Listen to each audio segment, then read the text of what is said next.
Veja, o texto vai continuar dizendo para nós que a maneira de nós sermos co-herdeiros e coparticipantes desta promessa é através do Evangelho. Agora, calma.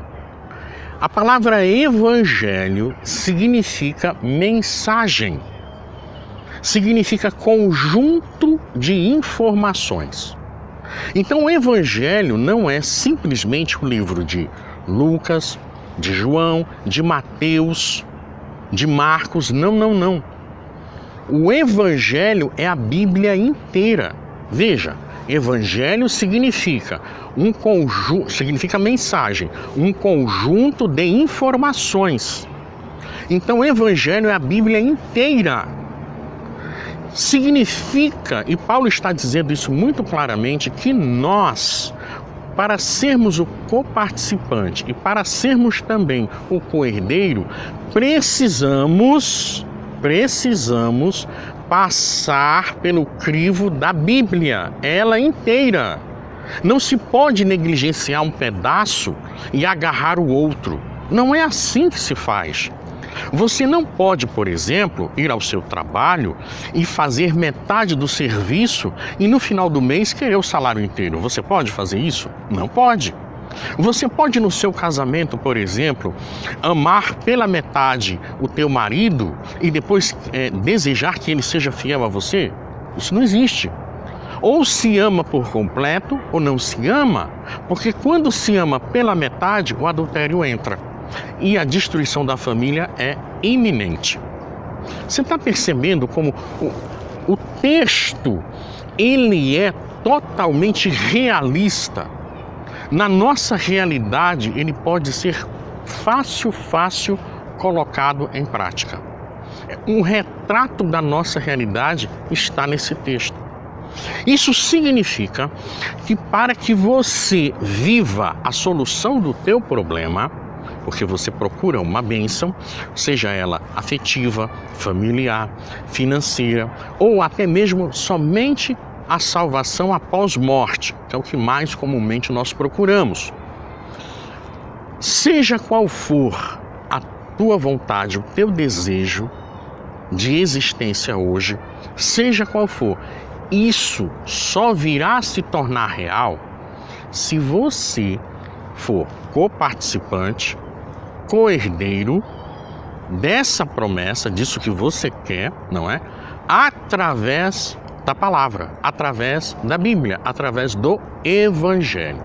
Agora olha só, é muito comum muitos de nós conhecermos a Bíblia de Gênesis a Apocalipse, citando versículos, capítulos. É muito comum isso acontecer. E ao mesmo tempo vivermos uma vida destruída, com as finanças destruídas, com a saúde destruída, com a família destruída, com o casamento destruído, claro, tudo muito bem escamoteado. Mas isso é o que é a realidade em maioria das nossas igrejas. Na maioria, seja ela grande, que cabe 10 mil membros, ou pequenininha, que cabe só 20 pessoas. Essa realidade, ela existe. E para que isso acabe, é necessário que você tenha não só conhecimento da Bíblia, é preciso você ter o entendimento e principalmente a sabedoria daquilo que você conhece. Daquilo que você conhece. Isso vai muito além daquilo que você já conhece de Bíblia. Olha só, no versículo de número 7, Paulo vai continuar citando o versículo de número 6, só que na vida dele. Paulo vai demonstrar a existência do versículo 6 real, no mundo real, porque Paulo também, ele existiu de verdade, não é fictício. Paulo vai demonstrar a realidade de se viver o versículo de número 6. Agora, só para finalizar, percebeu que no versículo de número 6 existe elementos que precisam ser ligados, concatenados? Quais são eles? Você tem o direito de receber algo junto com Cristo, o herdeiro. Você tem o direito de viver esse algo junto com Cristo, o participante, hoje, no presente. E isso você tem o direito estando como membro do corpo de Cristo.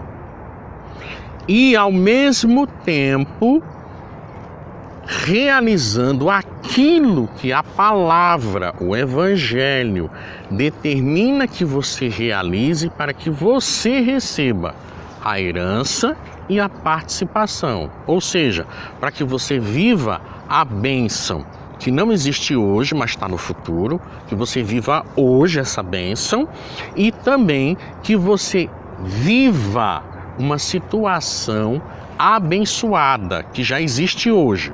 Então você vive o futuro hoje e vive também o presente hoje. As duas coisas.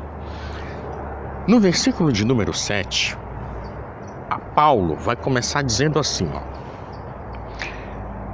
do qual fui constituído ministro conforme o dom da graça de Deus a mim concedida, segundo a força operante do seu poder. Lendo dessa forma, a gente não entende bulhufas. Não entende. Por quê? Porque é preciso ter calma. Do qual, esse pronome do qual se refere à palavra anterior. A palavra anterior. Do qual se refere à palavra evangelho. Então, Paulo, ele está dizendo assim, fui constituído ministro do evangelho. Então, ministro, pessoa que ensina da Bíblia. Ele é ministro do evangelho, é da Bíblia, não é simplesmente de um pedaço da Bíblia. Ele é da Bíblia inteira, o conjunto de informações inteiro. Você está percebendo? Você não pode viver a Bíblia só um pedaço dela, você tem que viver ela inteira. A grande dificuldade nossa hoje é concatenar, ligar os vários pedaços do gigantesco quebra-cabeça que tem na Bíblia. Quando a gente consegue ligar tudo isso, a gente vive a plena felicidade, as bem-aventuranças que Jesus disse que nós temos direito de viver. E Paulo está dizendo que ele foi constituído ministro, ensinador, professor, defensor e outros adjetivos mais da Bíblia, da palavra, do Evangelho. E ele vai continuar dizendo de que maneira ele foi constituído, ou seja, de que maneira no presente ele é ministro. De que maneira no presente ele é coparticipante de uma coisa que ele antes era co-herdeiro. Olha como é fácil de entender. Fui constituído ministro conforme o dom da graça de Deus. Calma. Ele foi constituído, esse ministro, de que maneira? Conforme, ou seja, de acordo com o dom. Que dom? Que dom? O dom de ministrar, o dom de ser ensinador, professor, o dom de ensinar o Evangelho. Olha, de Gênesis a Apocalipse. Esse dom, essa qualificação, veio de quem? E veio por meio de quê? Dom da graça de Deus. Olha a resposta. Veio de quem? De Deus. Por meio de quê? Da graça. É igualzinho à sua vida.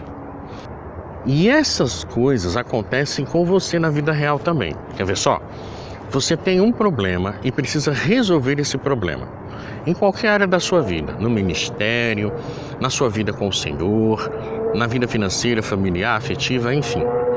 Você tem um problema e precisa resolver. A solução ainda não existe, mas você tem direito a isso. Você é co-herdeira, co-herdeiro, ok? quando você passa por um procedimento esse que causa a solução do teu problema, você alcançou a solução e já participa dela. Você é coparticipante, não é? Pois bem, o dom é a solução, fazendo um paralelo para você entender o que Paulo está ensinando. O dom é a solução. Quem dá a solução é Deus. E como que ele dá? Através da graça. Então vamos lá fazer um paralelo para você entender. Paulo está dizendo, olha, você tem uma situação que você quer transformar numa outra situação. Para que isso aconteça, é necessário que Deus, através de um mecanismo chamado graça, faça essa transformação. Foi isso que aconteceu com Paulo. Paulo, ele não era ministro da palavra, do evangelho. Não era, todo mundo sabe disso. Mas ele foi constituído, agora ele está explicando. Olha, ele foi constituído. Ele não era, agora é constituído. Como? Deus fez isso através de um mecanismo chamado graça. Por isso que ele diz, foi constituído pelo dom da graça de Deus. Percebeu? Ele não era ministro, do jeito que você ainda não é uma pessoa que vive a solução do seu problema. Mas ele se tornou ministro, do jeito que você pode se tornar a pessoa que vai viver a solução do seu problema. E como é que ele se tornou ministro? Porque Deus utilizou o mecanismo da graça. Mesma coisa com você. Deus precisa utilizar o mecanismo da graça para que você tenha acesso à solução do teu problema, seja qual for ele. O texto vai continuar dizendo: o dom da graça de Deus a mim concedida segundo a força operante do seu poder. Vamos com calma. Paulo está dizendo que esse dom, o dom de ministro, veio pelo mecanismo da graça. Deus permitiu que o mecanismo funcionasse para Paulo, ok? E esse mecanismo, a graça, funcionou segundo, conforme, de acordo com o quê? De acordo com uma força que opera no poder de Deus. São coisas diferentes. Preste bem atenção. Existe uma força que opera, que realiza. E essa força opera e realiza no poder de Deus. Lendo dessa forma, parece ser algo inacessível para nós, mas não é. Não é de jeito nenhum. É mais fácil do que você imagina.